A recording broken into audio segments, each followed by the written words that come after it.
यदि आपको ये बातें पसंद आईं तो आप इन्हें अवश्य ही आगे बढ़ाएं। आपके 1 या 2 बच्चे हैं और कभी कभार आप उनकी शरारतों पर झल्लाकर उन पर हाथ उठा देते हैं, तो जरा सोचिएगा कि एक शिक्षक इतने सारे बच्चों को कैसे संभालता है। आप खुद टीवी या मोबाइल में व्यस्त हैं, आपका बच्चा आपके पास आता है, आप उस अधखिले फूल को झिड़क देते हैं, जाओ भागो पढ़ाई करो। जरा मन को शांत करके विचारिएगा कि एक शिक्षक किस तरह अलग अलग बुद्धि वाले और अलग अलग अभिरुचि वाले बच्चों को 45 मिनट तक एक सूत्र में बांध के रखता है अपनी कक्षा में।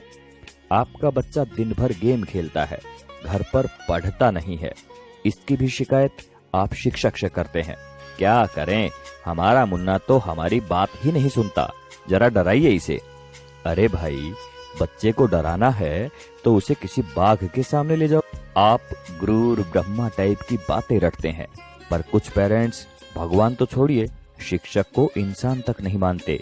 वे ये मानने को तैयार ही नहीं कि एक शिक्षक का व्यक्तिगत जीवन भी होता है, उसकी भावनाएं होती हैं, उसकी सीमाएं होती हैं। अन्य विभागों के कर्मचारियों की तरह शिक्षक सिर्फ एक वेतनभोगी ही नहीं होता, इसमें सिर्फ सेवा का आदान प्रदान ही नहीं होता, बल्कि छात्र शिक्षक के बीच तमाम मानवीय मूल्यों का भी आदान प्रदान होता है। आप अपने छोटे मोटे काम कराने के लिए सरकारी कर्मचारियों के आगे हाथ जोड़ते हैं, पैर पकड़ते हैं, लेकिन शिक्षक जो कि आपकी संतान को शिक्षा दे रहा है, उसकी एक गलती आपसे बर्दाश्त नहीं होती। आपका बच्चा, वो बच्चा जिसके लिए आपने मंदिरों और अस्पतालों के जाने कितने चक्कर काटे होंगे, अगर एक ही चीज 3 या 4 बार पूछ ले तो आपके शरीर का तापमान बढ़ जाता है।